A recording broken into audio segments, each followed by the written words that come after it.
Adrian Phillips with Gresh and Andy Hart, who's in for Fourier today. Adrian, good morning. How are you? Good morning. I'm doing good. How about yourself? Hey, let's start with it is the holiday season, and I know that you have been in the holiday spirit this week. Tell us a little bit about the event you were a part of. Yeah, so it was actually really dope. We started, my wife and I started a foundation called the Lake Foundation, named after our son. And this Tuesday, well, it was really supposed to be Monday, but we had the bad weather. But this Tuesday, we ended up having our first event, small, intimate, with 21 kids just going up there, taking pictures with them and knocking the item off the wish list. So we saw what the wish list was, and we got an item off of there, and it was just super dope to be able to see the smiles on those kids' faces and just help them out and really get them something that they wanted. This is probably going to sound strange, but is it comforting to do those types of things when maybe things on the football field aren't going as well? Does that help, this time of year enjoy it a little bit more? I try not to put those two together, but I will say, like, anytime you're in a community and you're able to give back and you're able to help people who might not be as fortunate as you, it's always comforting. And I guess it is a little more added comfort just knowing that the season isn't going too well, but we really don't even think about it like that. We just really want to connect with the people out in the community. Adrian Phillips with Gresh and Fourier. There was a comment to a reporter from Trent Brown about Malik Cunningham where I know you're laughing already. Yeah, right. You know why? Because the word everybody was used. Were you a part of the everybody in that word that was used by Trent Brown who wanted to see Malik Cunningham get a chance? Definitely. Just because we were with him every day and he put in the work, and that's nothing to take away from my guys, Mac and Zappy, but you just, when things aren't going great, you just kind of want to see what you got. And Malik was a guy that, from what I saw, worked hard, but I don't make those decisions, and Trent did. Trent said what he said, but I think all of those guys in the quarterback room are just kind of locker room guys. So you want everybody to get their opportunity to shine. So we rock with Malik. We also rock with Will Greer. I know he's with the Chargers now, and we rock with Mac and we rock with Zappy. So when you see those guys getting their opportunities, you just kind of want everybody to get it because you want everybody to eat. But that's just not the nature of the business that we're in. You are a veteran guy. You've been around a long time. You've seen a lot of football and players. And I'm wondering, do coaches on the other side of the ball, because you're practicing against these scout team guys, these young receivers, these young quarterbacks, young running backs, do coaches ever pick your brain as a defensive guy and say, hey, you think this guy's ready? Like, what's he showing you on the practice field? What are your thoughts on this young, developing offensive player you're going against? Yeah, sometimes. They definitely pick our brains. I mean, a lot of it, what you see is the film. The film will tell you straight up, and then if coaches tend to see a guy doing well on film, that they might come ask a veteran player, like, hey, what kind of problems does this particular player create? Like, is he a massive problem? Is he a good blocker? Like, how is he able to get this open? And then you give you a little intel right then and there. But I say it doesn't happen as often as most people think, because, like I said, a lot of the intel that you need, or a lot of the film that you need, is already there. So you can see if a guy's winning in his one-on-one reps. So if it's a practice squad guy going crazy, they'll see that. And, if the opportunity arises, then he'll be up for the game. How common are conversations like we're having amongst players? Because a lot of people, Adrian, are going to see the Trent Brown quote, hear what you said, and be like, they're all in there muttering to themselves who should be playing, and it's divisive and all that kind of stuff. How common is it in an NFL locker room for peers, you and your teammates, to discuss guys like Malik Cunningham in hoping maybe that they get a chance, but it not turning into something negative in the room?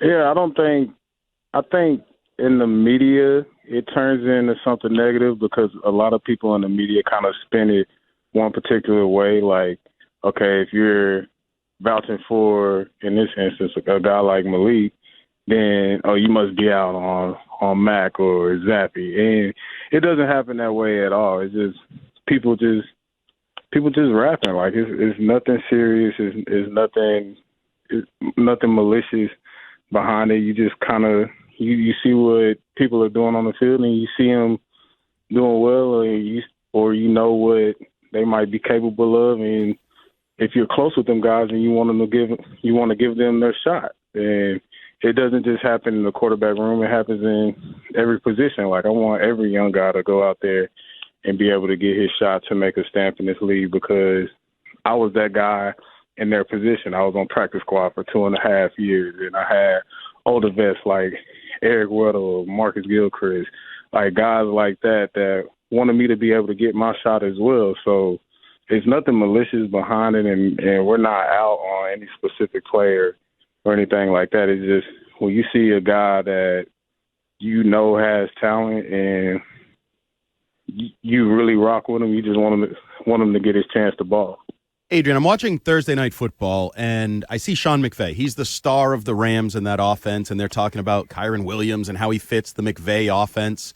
And it made me think, Adrian Phillips, whose defense do you play in? Because I look at the Patriots, and Bill Belichick's here, Steve Belichick's here, Jerod Mayo's here. So if I asked you just open-ended, whose defense do you play in? Man, you trying to get me. You trying to get me. Bill has been coaching this defense for like 40 years, and however long it may be. So it's his defense, but he's coached guys like Jerod Mayo and Steve, and those guys understand it just almost as well as he does because they were brought up in it. So, I would say Mayo is obviously incredible. Steve calls a great game, and when you got a guy that's been able to do it for so long, and Bill Belichick, like, it just makes it that much better. So any questions that they might have, they just ask him, or if any ideas that he has, I imagine that they just ask him, and you put all those collective minds together, and it makes it flow. Adrian, I ask you this as if I am an NFL owner. This is not a gotcha question or anything like that. But say I'm an NFL owner and I contact you and say, tell me why Jerod Mayo would make a good head coach. What would you tell me? I mean, first off, Mayo is he's smart, and he connects with his players, and I think that's one thing that players really look for if they're able to connect with their coach. And Mayo played this game at a high level for so many years that he understands what this game does to the body and what it does to the mind. And he doesn't just check on you about football. He asks about you outside of life, outside of your football life. And I think he really understands that, if things aren't right at home or if things aren't right outside of the building, well, a lot of the times when you come in the building, it's going to be hard to just turn that switch off and just think football all the time. So he really connects with all of his players on a different level and make sure that they're right in every aspect of life, because he knows if you're right in every aspect of life, then you can go out there and ball with a free mind. And on top of that, he's a smart guy. Like, he listens to his players, and he also puts you in the right position to be able to go out there and make plays. It's very,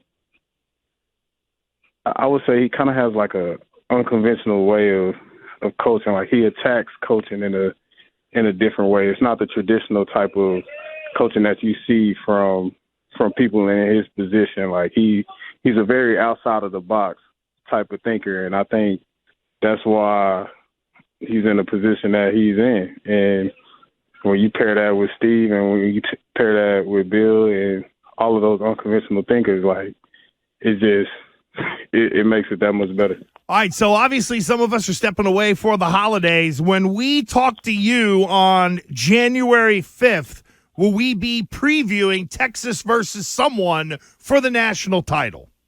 100%. You know, I'm not trying to jinx my guys. Let me knock on wood, but you know, I really think that they're gonna do what they need to do. They've overcome so much this year to actually get into the playoffs, and I don't see them letting this moment slip. So it's gonna be a fun New Year's Day, and then it's gonna be a fun January 8th. That's right. I don't want to look too far in the future. They got to handle this game first. That's right. One game at a time. One game at a time, as we know. Adrian, thank you, man. We appreciate it. Have a great holiday with you and your family, and we'll catch up with you next year. I appreciate you. You too. There we go. Adrian, I'll tell you, Adrian Phillips has been great. He's awesome. Well, we need to – that Mayo thing, unconventional. Which, you know who likes to hear that? Who's that? Jerod Mayo, because people like you say, if you get rid of Belichick, get everything with ties to Belichick. And That's right. Adrian Phillips is like, no. Unconventional, different way of coaching. Never seen somebody coach like him. He did a good job promoting his guy right there. No, he did. Still doesn't mean you keep everybody. I didn't say everybody. Some bodies, the good bodies.